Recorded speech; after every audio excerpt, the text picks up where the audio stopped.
Hello everyone. The wonderful folks at Belvoir have invited us to spend some time together. And I'm glad they did, because I have been stuck up in this house for so many weeks now that I am going batty. But I thought we'd spend some time together today and see if we could sculpt a little.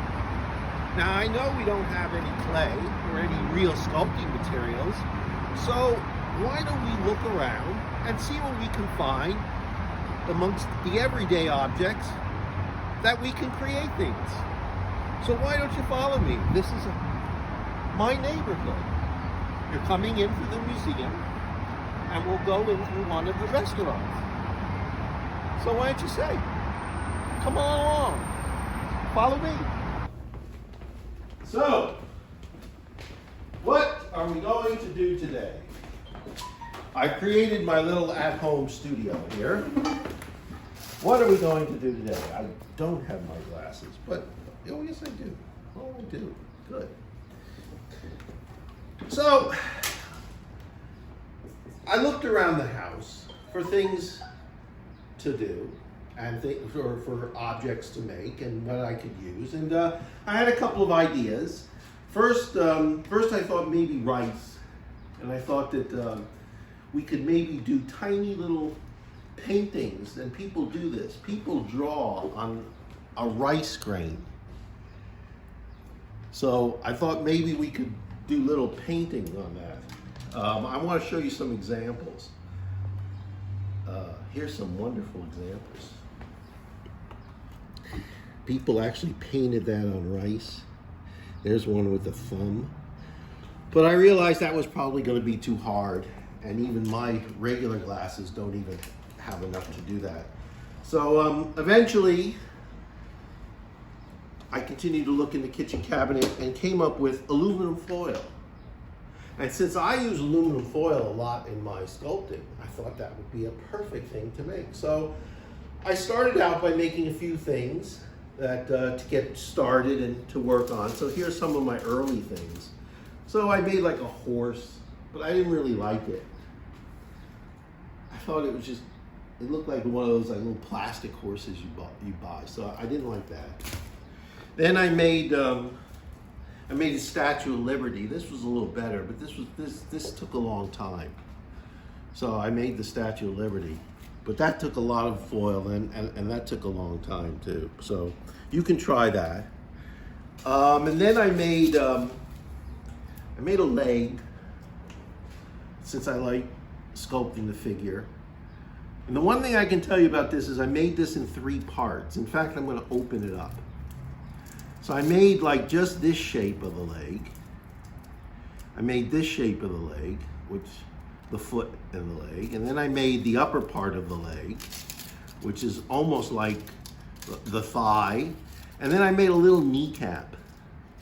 And then when I put them together and I wrapped the whole thing with one wrapping, it became one solid leg. So you can think about your sculpture that way. But today, I thought we could do some work based on a famous sculptor, since I always like to have art history involved. And there's an artist by the name of Alberto Giacometti, and he made these very thin figures, and he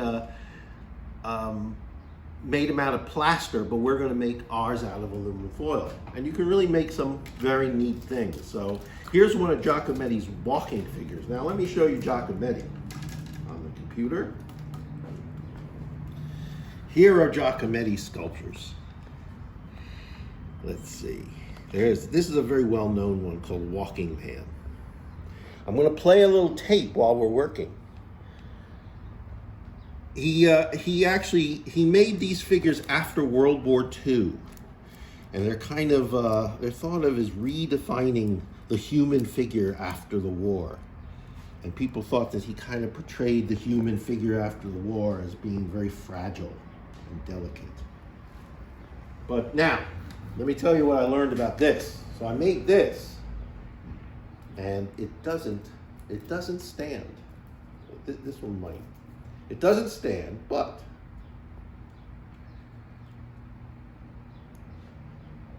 if I would have done one simple thing, it would have been perfect. See, I can barely get him to maybe stand for a couple seconds.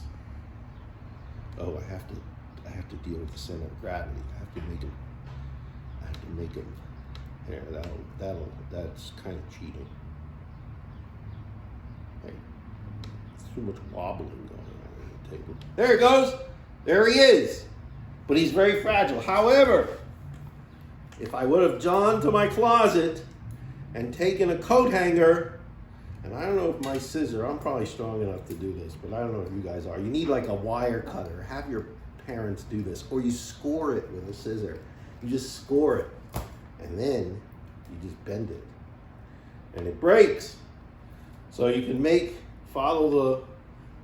yourself extra room, and then you do another one, and that you can use as your foundation. And then when you make it,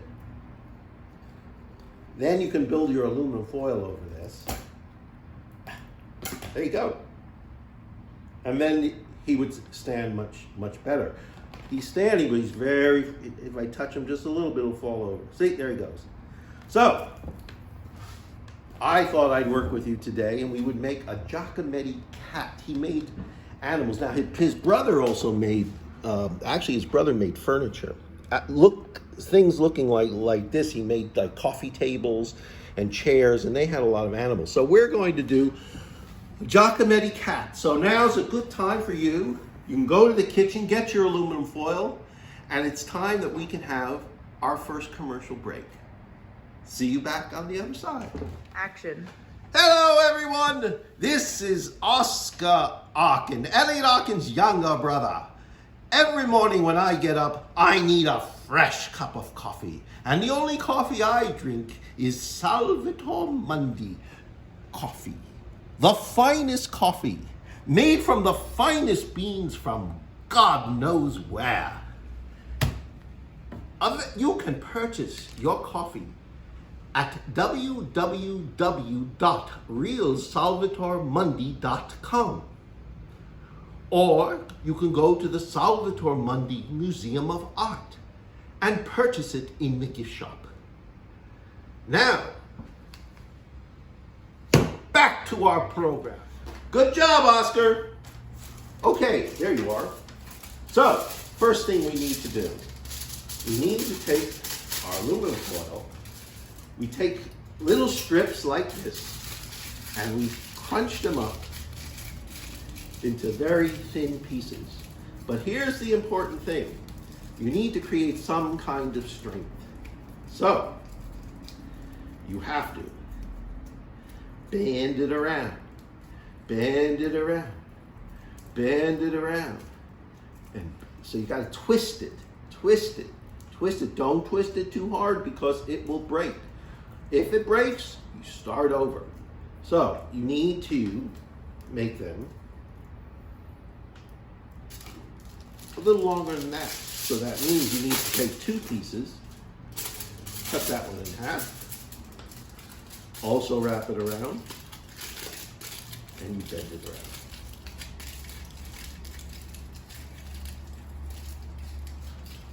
So this is our longest one. So now, while you're doing that, I'm going to give you some time because you need to make the head and the body. So this is the whole head and the body. And if you want, you can see that we can work from the picture. And then you need to make two more that are this long for the legs. So while you're doing that, I'm going to show you a video about Giacometti so that it'll give you inspiration while you're doing your work. Alberto Giacometti was hugely ambitious from a young age with a great thirst for encountering art. The making is very evident, and they're very fragile and worked surfaces and really compelling to look at.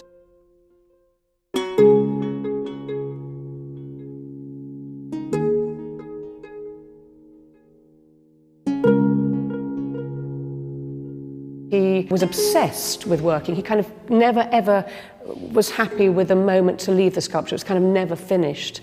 And so the work all feels experimental and fresh. His work, I think, almost came to define a new way of thinking about humanity after the war. Many artists found it very difficult to depict mankind after the atrocities of Auschwitz, after the atomic bomb, after man's inhumanity to man. And this depiction of a very fragile, thin, extended figure, almost a sort of skeletal remains of a man, was seen by many of the critics as epitomizing a feeling of exhaustion and failure and guilt on the part of humanity. This group of works, now known as the Femmes de Venise, or the Women of Venice, typically Giacometti-like standing figures. They're clearly his wife Annette. For me, they sum up so much about Giacometti. They're statuesque, they're very powerful, but they're also poetic and gentle and made with extreme love. You can feel Giacometti's hand, his restless movement running up and down the figure. And these are works that have not been shown for 60 years. So it's a kind of wonderful moment to reunite them. Our of the Trace is a real construction, kind of less of a sculpture. It's made out of metal and wood and plaster, so different materials coming together. In a way, it's typical of these very fragile, beautiful, strange works that Giacometti made in the early 1930s. And Giacometti could never articulate what they meant or where they came from, apart from the fact that they were images that arrived kind of fully formed in his head. And of course, therefore, as depictions of the dream, they are classic surrealist works. Wasn't that fun? Now here we go. So we have our three pieces. We have the body, and I began to put the little head. So I made a little, just take a little piece, and you just make a little ball at the head. And now you gotta make sure you leave little things, two little sides sticking out, and you're gonna crunch those down to become the ears. So you make like, and it almost looks like a snake head, but you can make any head you want. You can make it look like a cat, or you can make it look like the cat you want it to look like. So there's the little ears. Then they go out, so you gotta have the neck.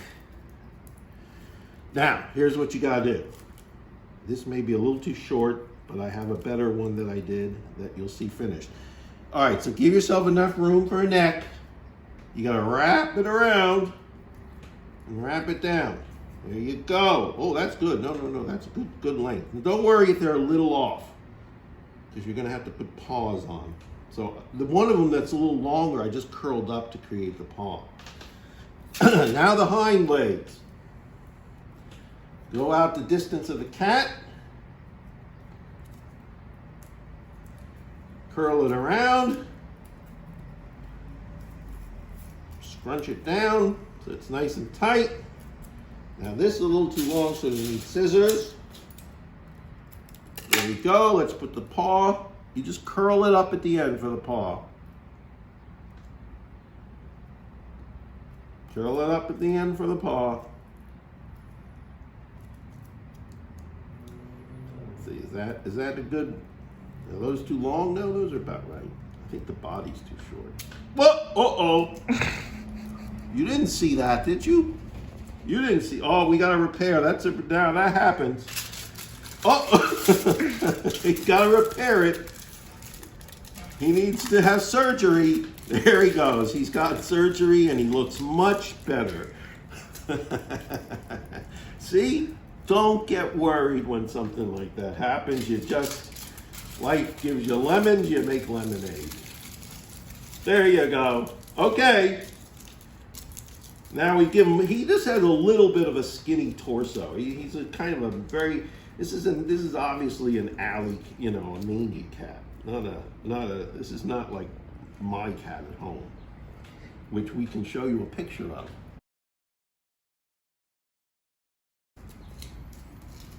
It's not like that cat.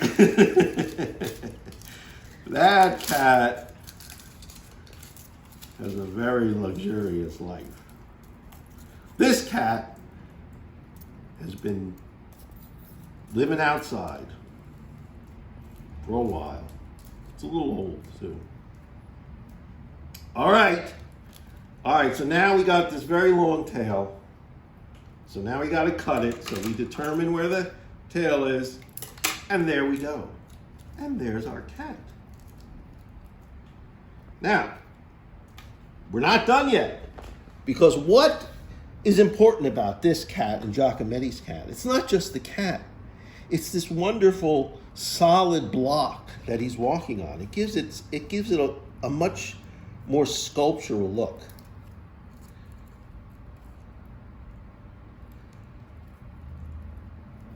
I think go like that. No, it goes like that. So here, let me show you. This one I did really fast for you guys. This one I did last night, and I like it better. So there's my cat from last night. So there he is, and I took a little more time, which shows you if you take your time, you could, here, let's set him up without the computer. Let's put the computer down now. And there he is. But we need that base. It's all about that base. That was a joke. It's all about the base, no sculptures. Okay, to make that the base, you just start off and you start just making a shape. Now, here's the important thing. We want that base to look nice and geometric with sharp edges and crisp, because it makes it look nice against this very organic and kind of loosey-goosey shaped cat. So, you gotta just keep adding it up. You gotta keep crunching it down really, really hard, because watch what we're going to do. This is how you shape a base to be that firm. Okay, let's move the cat, because we're ready to start doing some pounding. So now you pound it against the flat surface. Flat, flat, flat, make it flat. Make it flat. Flat. See, it's getting nice and geometric. Sharp edges. And you keep going. I know you guys, not all of you are that strong, but give it a try. Now you can make it more. You can keep doing it. Keep doing it. Add more. And that base has an angle on it. It's thicker on the one side. So you bulk it up, you put it there. This will be the last one for the demonstration. And then I'll show you a finished one I did. So you keep going like that. It's like those cooking shows where you put things in the oven, and then you go to the next oven and you pull out a finished one. Okay. There used to be someone called Julia Childs back in my era. But we're almost ready. Okay, look at that. See? But we can get better than that. If you keep going and you keep rubbing it and you keep rubbing it around, I don't want to scratch the table up. So you work on a piece of wood or something. Okay. Watch. So then when you're done, that's what you have. And then you can take your cat.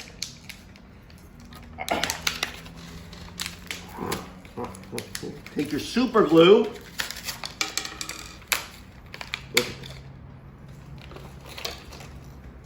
Now, Elmer's glue would work, super glue will work better, but please be careful with the super glue. I think you're old enough, and I think you know how to do it without getting yourselves in trouble. But if you're scared of super glue, use Elmer's glue. Okay, put a little dot on each leg. Come on. There it goes. 1, 2, 3, 4. using my glasses. And you put them down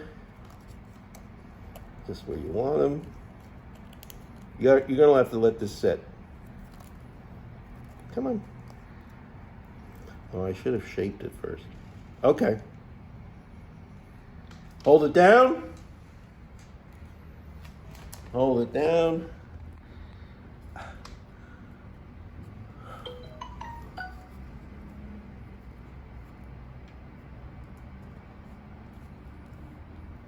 Oh. We may have to take another commercial break. Oops. Oops. Don't drip it on the table. Oh, that's down. One more.